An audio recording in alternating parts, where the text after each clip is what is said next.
Hey Melody, today we are listening to a bunch of your unfinished piano etude ideas. So I'm going to go in order of number, right? Which would be chronological, yeah? Starting with number 10.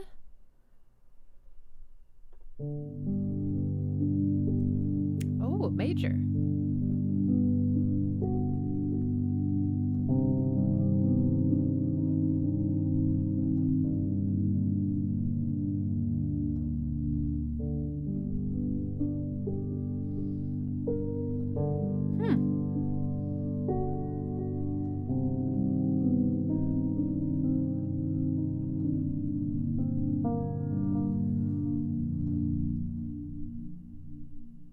Ooh, I like this.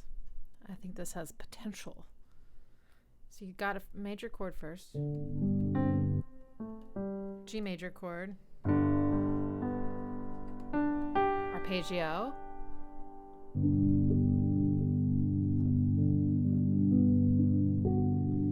Then you turn it into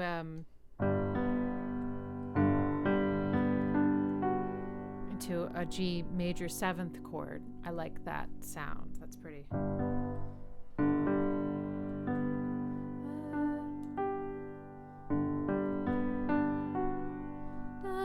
On the top.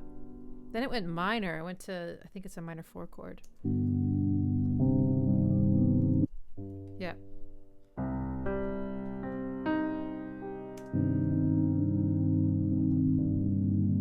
To G minor. So if I unarpeggiate them, right, we have, sorry. Start over.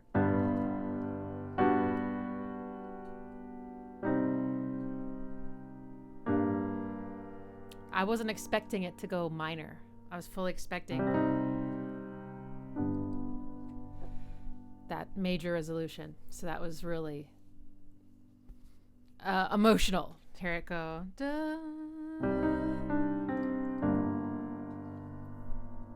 So serious. But then it brightens up when you start over. That's really pretty. I like it. It's simple. It's emotional. It's got mode mixture. Love it. Key of G, I would say, well, it's hard to say because you can't really just give it one scale because you're kind of going between the G major, G minor chord. So I would just say it's in the key of G. It's got some of those nostalgic vibes with that minor C minor chord.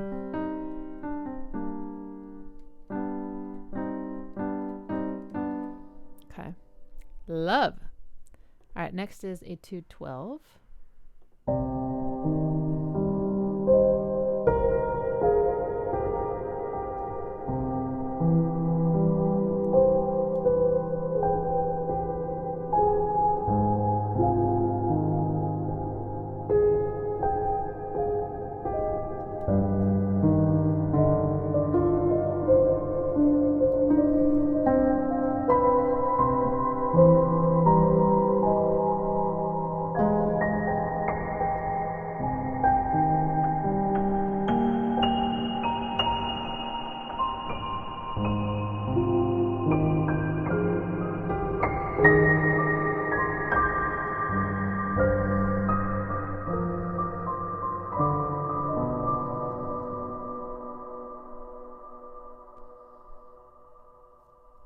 I would say the Etude 10 has a bit more of a developed sound to me. Like the themes are a little bit more formed.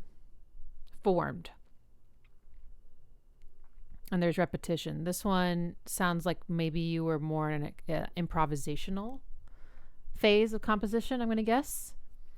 It sounds like harmonic minor to me. C minor. So lots of just kind of languishing in the chords.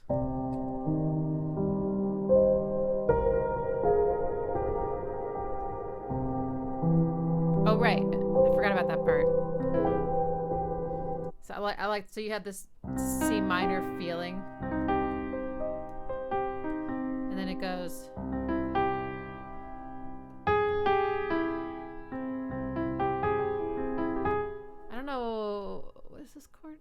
don't know what this chord is called, but it's one of my favorites. I haven't used it very much, but it's really cinematic sounding.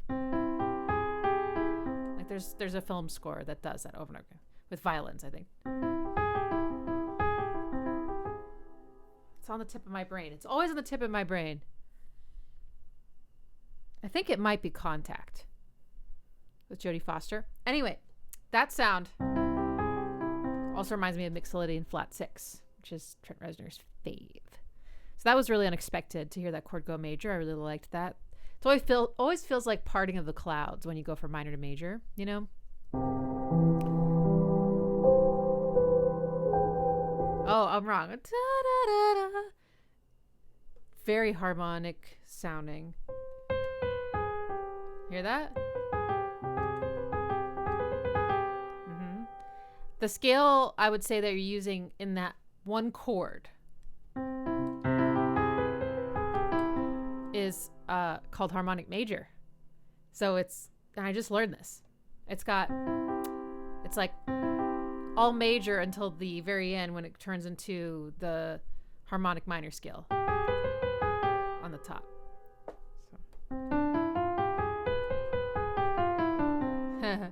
So that's very exotic and unexpected. And then flat 6 chord, A flat.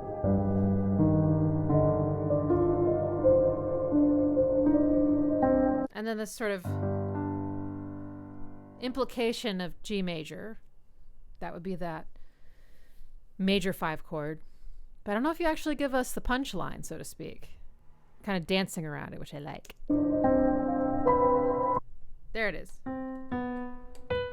So it's kind of in the I don't know if I would call it a melody, but you know, the upper, the droplets.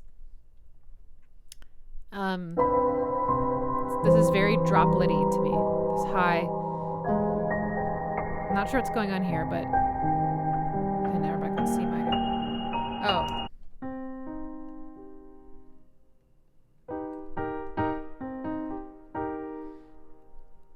Sorry, I was a little distracted by the droplets. Okay. So we're really, really high here in the piano. It almost sounds like you got like some parallel harmony. That moment is really nice. 39 seconds to 40 seconds. Maybe it's way here. 38 to 40. That, oh,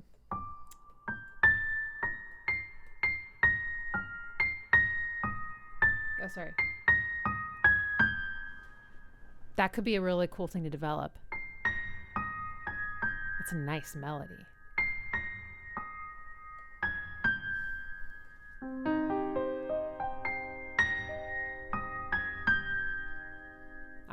I would repeat that if I were you, but I'm not.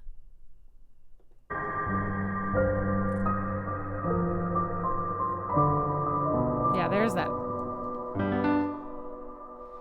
Yeah, I thought I heard, maybe it was a little earlier, I thought I heard you doing some parallel sixths or tenths or something. There was when you were descending with the kind of droplets.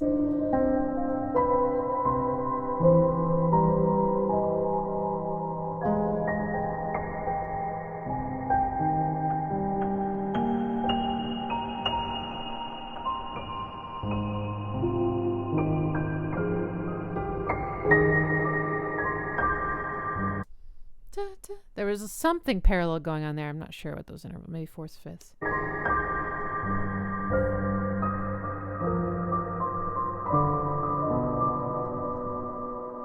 It could have just been that your main melody with the upper plinks, droplets were creating harmonies together. But sometimes it's fun when that happens and you kind of put these layers together and you see that there's like some really cool interaction happening between them. You can like make that more intentional. You can be like, oh, I like it when those two lines interact in this way. So whatever it is that they're doing, let me do that more. You know, let me like shape it, right? It's like there was an accident on the canvas, right? Like some paint splashed, and you're like, oh, I like how those colors are mingling, and then you like do it on purpose. Does that make sense? That's very pretty. Okay, next is Etude 26 inspired by Seal. Ah, Seal. We love Seal.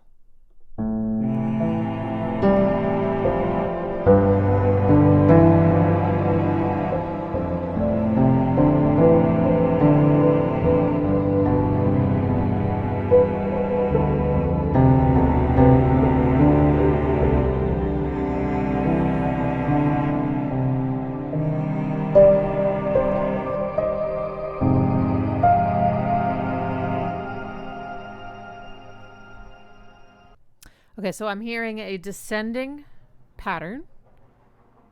A minor. That's it. Da da. Wait, da da.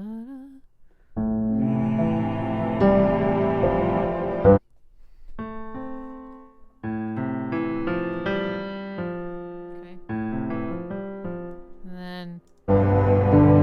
And then you repeat that same pattern down to the next chord, right?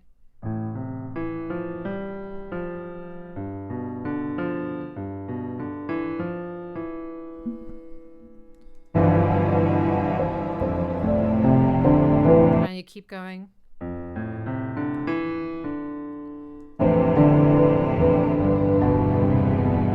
Okay, then there's a variation here on E. Instead of... Oops, sorry.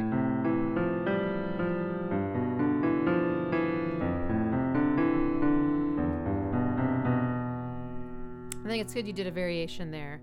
I think it's always a fine line between like when do we uphold the pattern, when do we break it?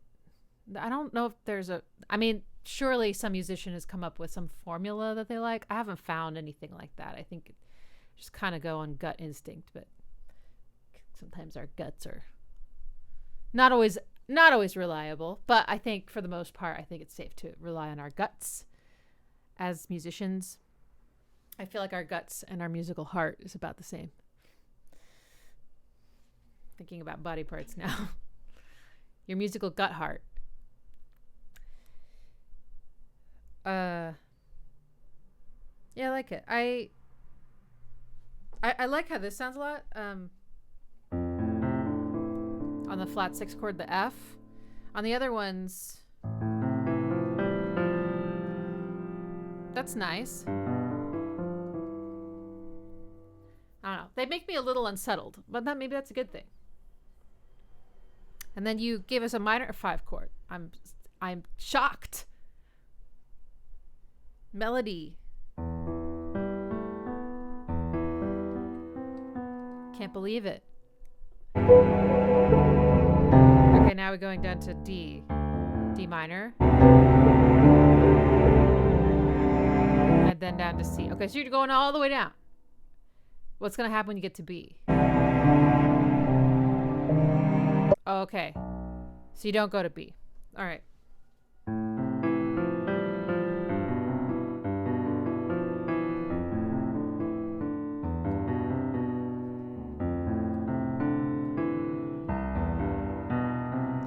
It's sometimes the piano, like really tightly voiced chords in the lower part of the piano can get a little muddy. Just keep that in mind. Again, there's no rule about this, but I found that sometimes it gets things get kind of muddy. I already said that.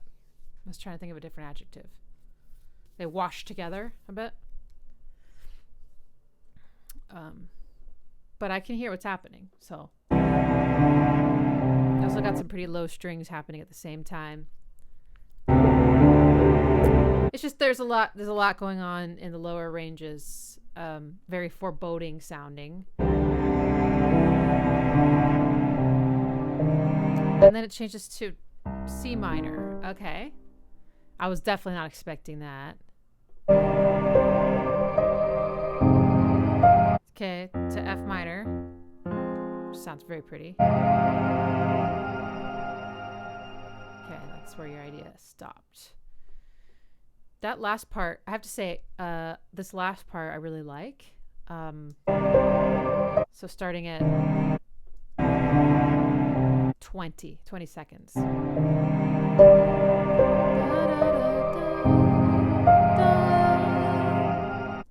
That's really nice.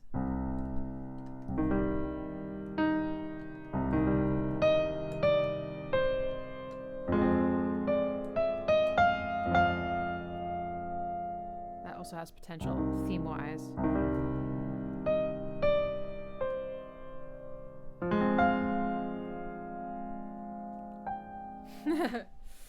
Pretty. Yeah, it's cool. I think I wasn't sure what the strings were adding to this one. I mean, I love strings so much. But we constantly have to ask ourselves, you know, what's serving the song, and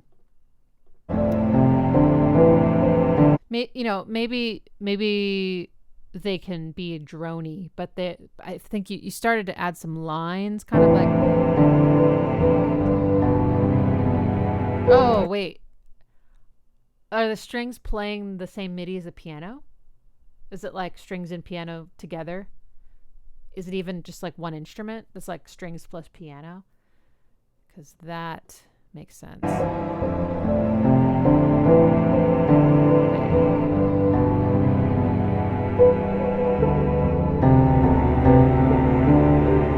Okay, I hear it now. They are synced up.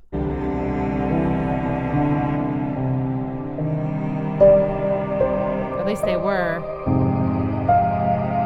But not here. I think part of what I like, especially about that last 10 seconds of this idea personally, is that there's a nice separation between the string elements, which are creating all this atmosphere and mood, the bass, and the melody.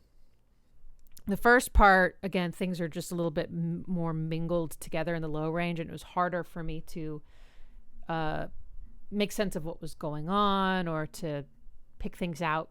You know, there was some competition, I guess. Whereas out here, it's a little bit more sparse, and I felt like I could connect to your melody a little bit better. But in some ways, they feel like different ideas to me, like 0 to 20 to 19 seconds is one idea, and then 20 seconds to 30 seconds is a different idea. And I really like that last part. I think that's cool.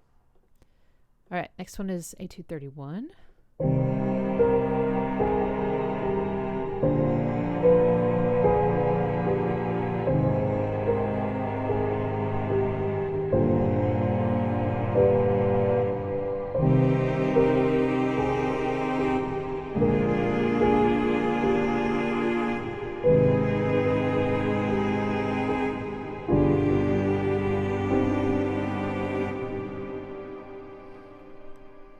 I think this idea and the first part of Etude 26 could be in the same song because they have about the same tempo and you have the same chord progression for the most part. I mean, I think you're voicing the chords a little differently in this one. You have a little bit more dissonance, a little bit more seventh chords and stuff, but the overall progression of, that descending situation, you have that here as well. So it'd be interesting to see what would happen if maybe they occupied the same song. How would all those different lines you came up with, how would they interact with the lines in this one? So in this one, you've got descending, I would say descending lines in the piano. Some of them sound kind of arpeggio-like they're maybe outlining chords. And then you have maybe a chord you play on the piano as well, right? Da, da, da, da, da, da, da. Additionally, you have strings holding out a long note, long bowed note on those chords as well.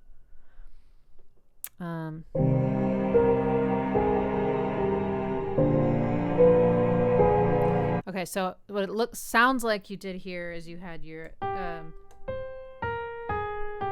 you had this.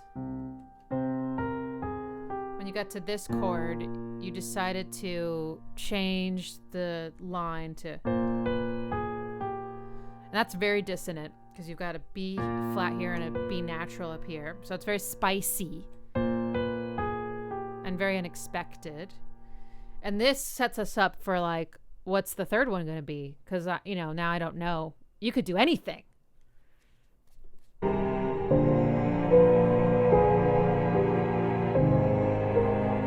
Okay, go back to the first pattern. All right, so it's kind of an alternation, right? Sorry. There we go.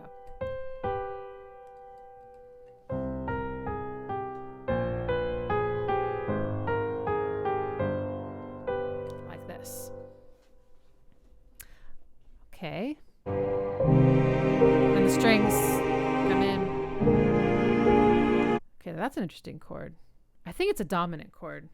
Yeah. It's called a dominant 7th chord. Major chord and then a minor 7th between top and bottom. So you get this tritone in there. So it's got sass, it's got dissonance, it's got its instability. So that's an interesting choice for the 2nd chord. It's interesting. I haven't heard that very much. Like, I can't think of any examples right now. I mean, I'm sure it's been done in the history of music, but can't. Sorry, that was X-Files. That's really interesting.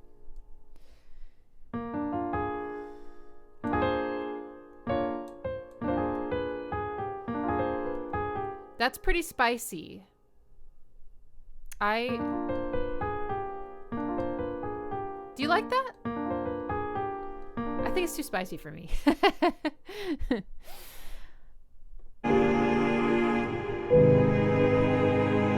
This one's also too spicy for me. What's happening here? Wait.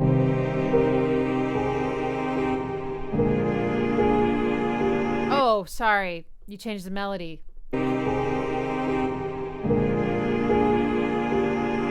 Okay, I think that works better. That was a good choice. Okay, sorry about that.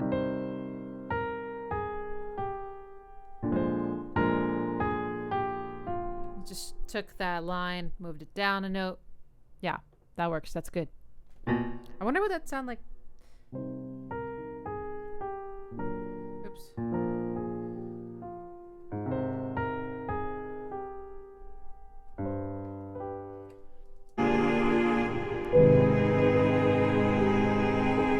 That's spicy. See, and it sounds extra spicy to me because that's the flat 6 chord, which I've come to appreciate as being just a nice solid major chord or a major 7th chord, and you're doing something with it. A spice combination I'm not used to eating, so to speak.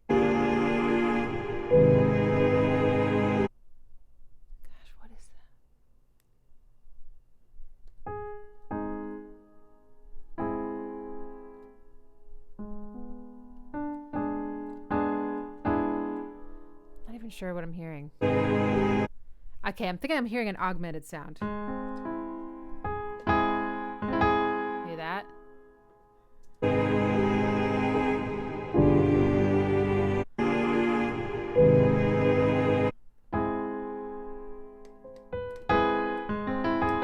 Wow, spicy, spicy. So that's such a great jazz chord though. What is that? Augmented.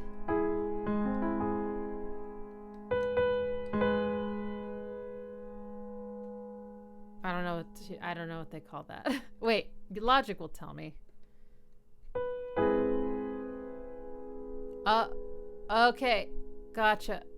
Yeah, so A flat augmented, sharp 9. I was thinking minor 10th, but the jazz people think of things in triads. So 1, 3, 5, 7, 9, 11, 13.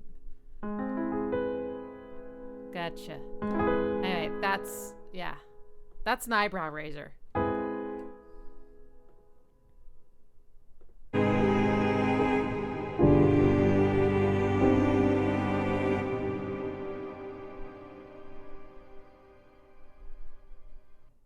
Okay, the next one's Etude 42.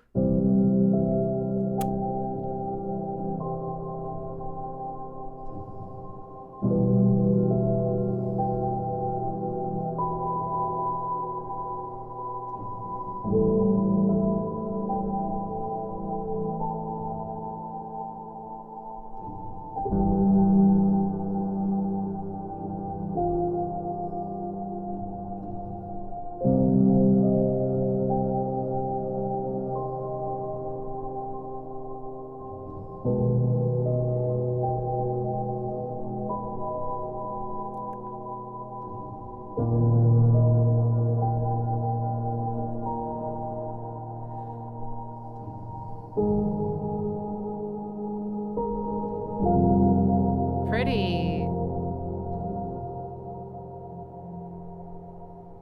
Okay, so there's two parts to this. The first part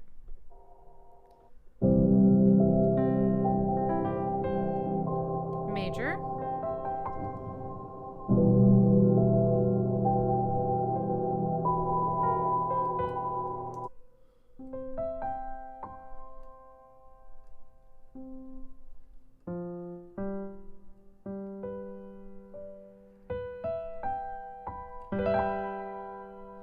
What's that? E minor. Okay, so C major, E minor. I think that's so pretty. I don't usually use that chord progression, but I really like that. I recently heard they use that in the main theme for Pleasantville. You ever seen that movie about the teenagers that get thrown into a TV show from the 60s?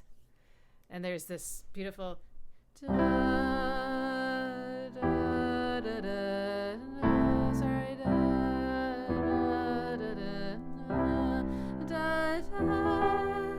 it's really, really nice. And I was like, oh, I should use that more. So it sounds very pretty here as well. It's very delicate. It's got that kind of like switching from major to a fragile minor sound. Is that pretty? And you're arpeggiating up the chord. It's funny. So since you're arpeggiating, I'm like, and it's slow, I'm like trying to predict where you're going, like what you're going to hit. And here's what I thought you were going to do. I thought you were going to go, I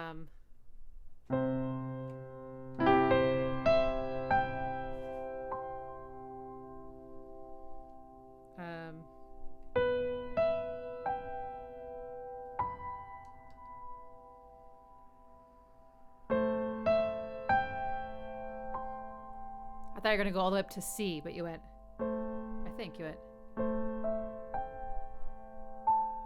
I think. So I thought you were going to do.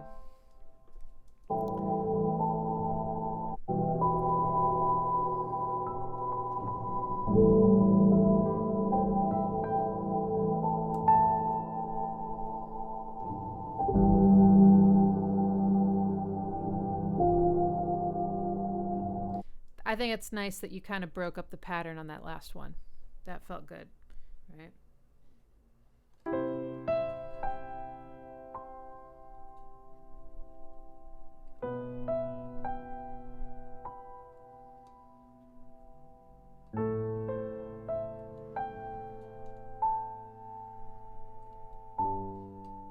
Something like that. That feels good. Have variation there. And then I expected it to repeat, but now you go into a separate section where it's minor. C minor. Okay. So this change, that's two minor chords separated by a minor third. And I've learned that makes things sound kind of creepy. You know, like if you listen to the Nightmare Before Christmas score, that kind of thing is happening constantly. A lot of Tim Burton, like creepy scores, have that change. And even Depeche Mode, I've learned, likes to do this a lot. Because, like, you know, as it goes, da da da da da da da da, right? That.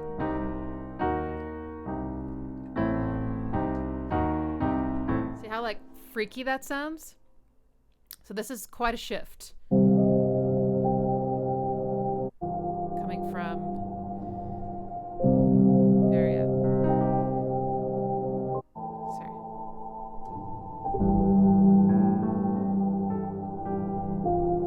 right. You went to the G chord first.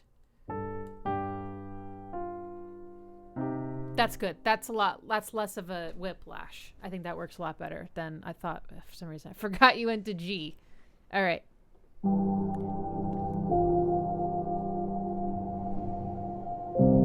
But still unexpected.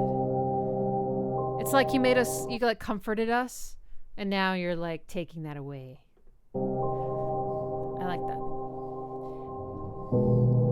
Okay, so things are getting real spicy again.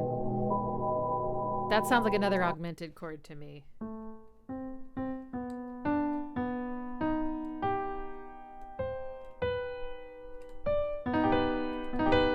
Be augmented. Hey, be augmented.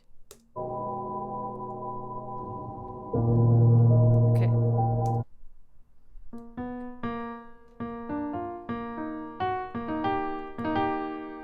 E flat major. Okay.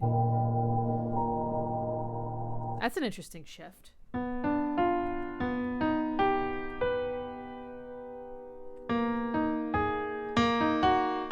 we go. Okay. Oh. Ah. I was like, I kind of like that shift, and I think I know why. It's because you have a bunch of common tones. The only thing that changes is the bottom and top note. These notes stay the same. So it's also sounds very film scorey.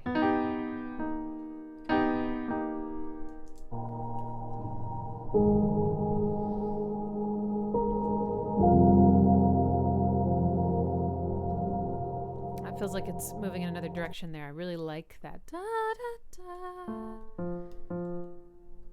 Da, da.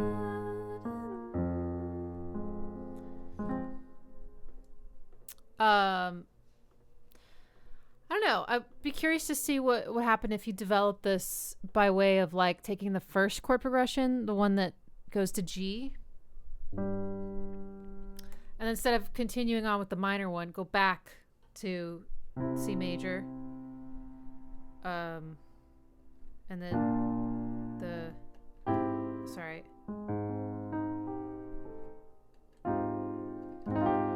this, and then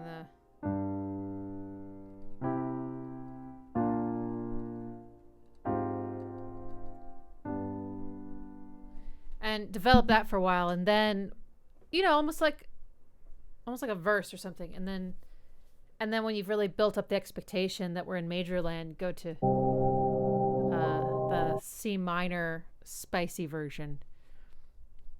Could be cool. Okay, next is Etude 45. Ooh.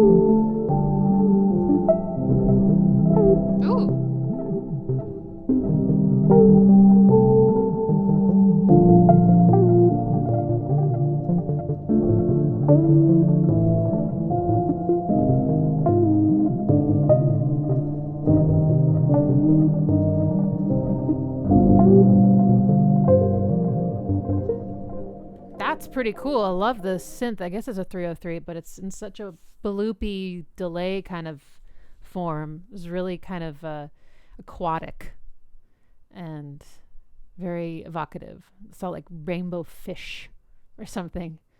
It's just cool. I love that. Da, da. That's so freaking pretty. Da, da.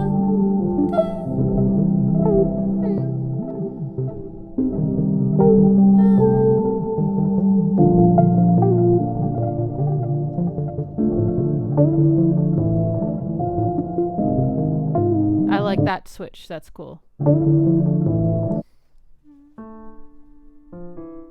minor. To that, I think.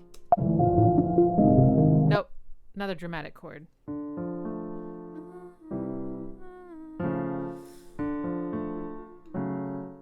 What is that?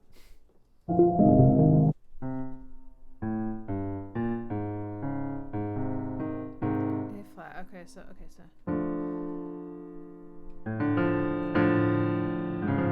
Ooh.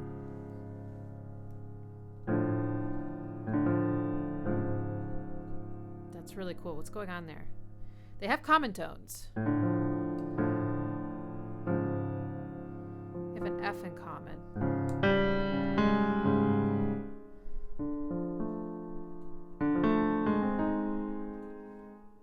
Right.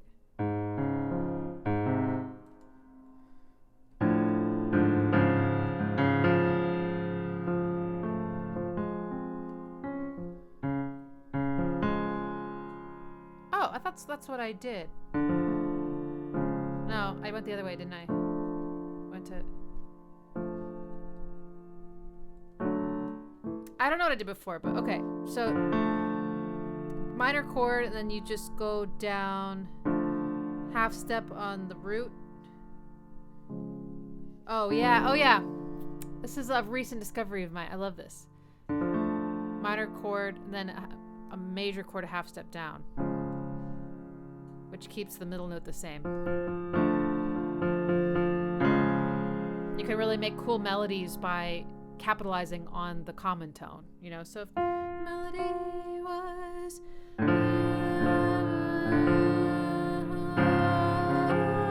you know, like be overt about the similarity between those chords makes it really satisfying. So I'm a huge fan of that.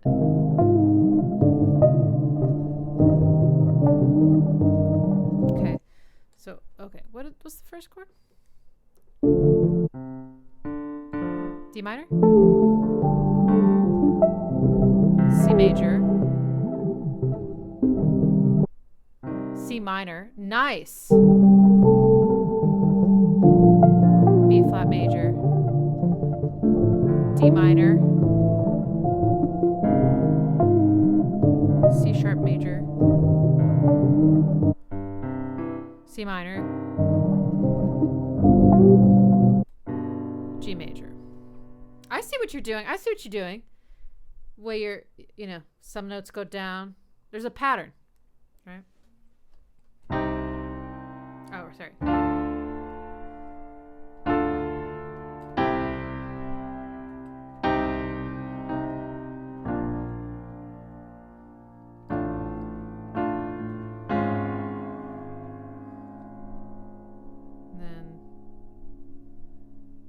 Does it just go straight? No, it doesn't. Sorry.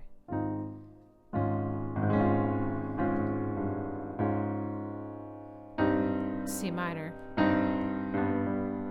That's neat. Okay, so.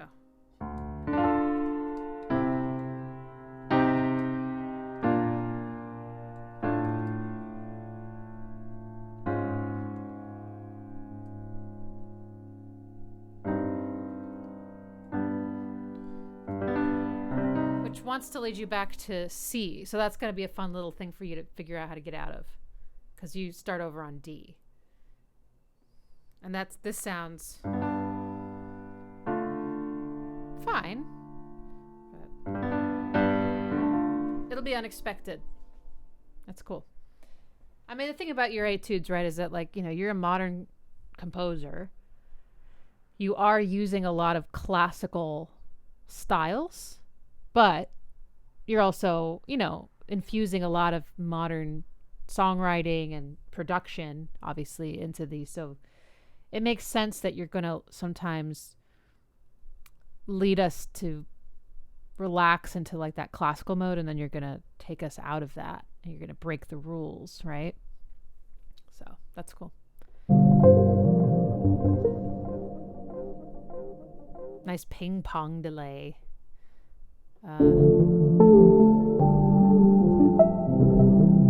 Just so you know, I could listen to just those first two chords looping for a while.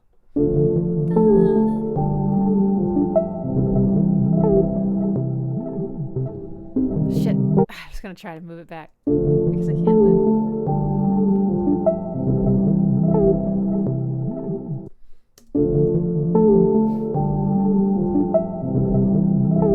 And then eventually you move on. I don't know.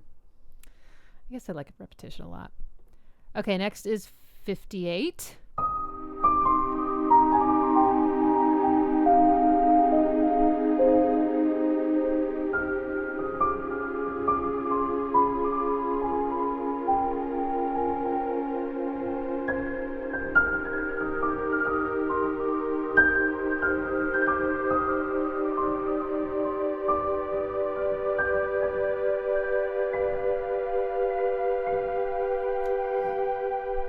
love the harmonic minor. You love it. You love it as much as I love flat 6. That's saying a lot.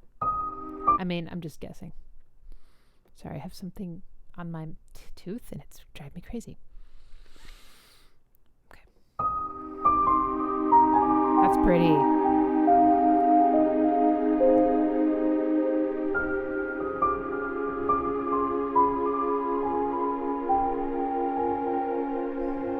I really liked the first part.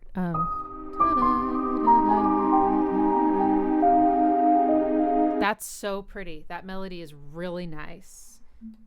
C minor to flat 6, right? Okay, so what's the note starts on? Da, da, da, da, da.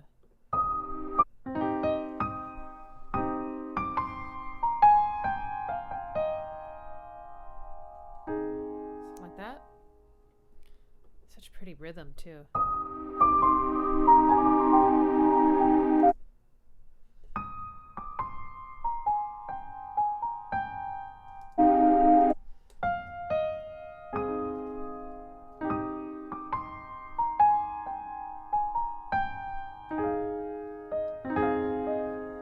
Gorgeous.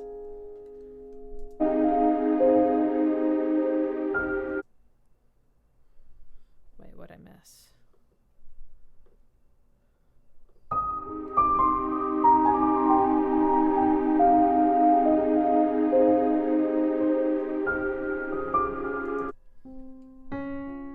Okay, then you go to a D flat major chord in C minor, which is giving us that Phrygian sound. That's so dramatic. Okay.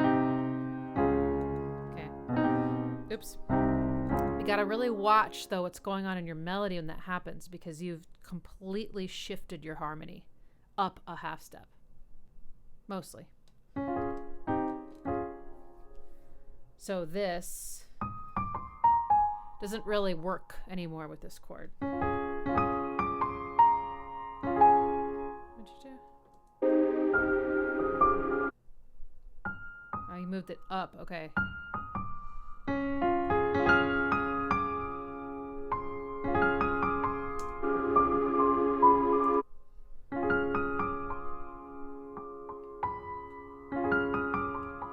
Well, it's very spicy, I will say that.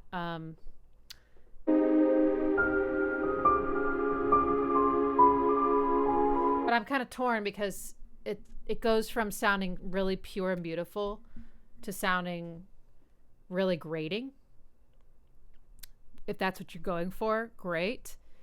If you're wanting something more lofty and dreamy, I would maybe think about trying some other runs down that match the notes in the chord more. So you can just kind of look, you can kind of go like, this is a major chord, this one. So you can, starting on D flat, go up a major scale.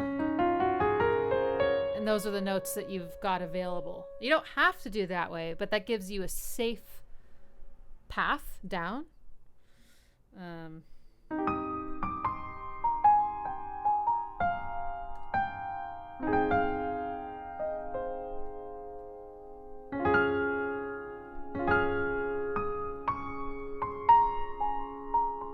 For example.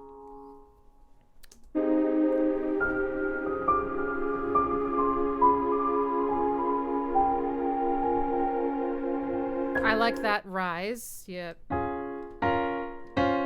That's beautiful. I love that. All the notes staying the same except the top note. Da, da, da.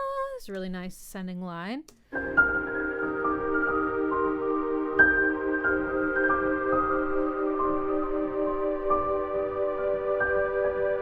Yeah, it's cool. You got some nice pattern repetition after on the end there, which ends you on G major. Perfect. So that'll help loop you back around to C minor. Well, we're at time. We did not get as far as maybe you thought I would. So I stopped right before Etude 60. Looks like I got halfway through. Sorry about that. If you want to, if this was interesting, you can request I do the next ones for December, but I know that's your last month, so you might have something else in mind. But those are really cool. It's neat to hear kind of the beginning stages of these ideas. A couple observations, you have a really nice atmosphere that you create with the piano, lots of really nice production elements I think you add, or effects I should say, to the piano to make it really dreamy and lush. All the reverb and delay is very immersive. Your chord progressions are often in harmonic minor, and they tend to be 8 chords long. And they all tend to descend for the most part. The reason I mention these things is because I know for me, it's not always easy for me to identify my own patterns. So when someone else is like, you do this thing a lot, it can be so eye-opening because it helps me think outside my own box. Be like, okay, I always go down here, so why don't I try going up? Or I always do melodies like this. Why don't I try something else? It's fun to like play around with your own artistic instincts with intention. Like I'm going to give into my instinct here, or I'm going to go the opposite direction of what I'd normally do and see if something else, comes along. I don't know. It's cool. So if that stuff's not helpful, I don't need to say it. I just thought you might want to. And maybe you already know. You might know your own patterns. Cool. Those are really, really beautiful, Melody. Thank you. All right. Well, I hope you have a good one next time.